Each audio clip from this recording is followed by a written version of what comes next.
Singsang Taytay Leho. My name is Olin Jane M. Narcida. I'm 28 years old.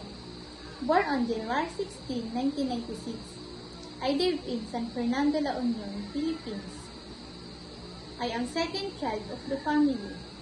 I am happy to have live-in partner. We have 2 children, one son 7 years old and one daughter 2 years old. My highest educational attainment is high school graduate.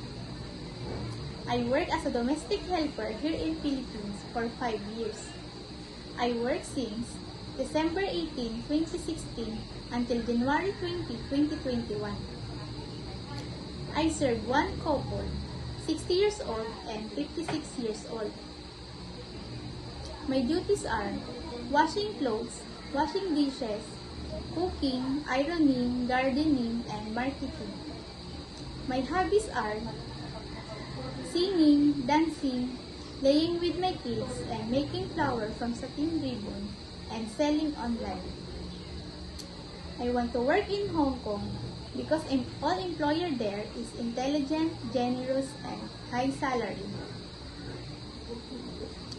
I'm willing to take good care elderly person, and I'm willing also to take good care newborn babies.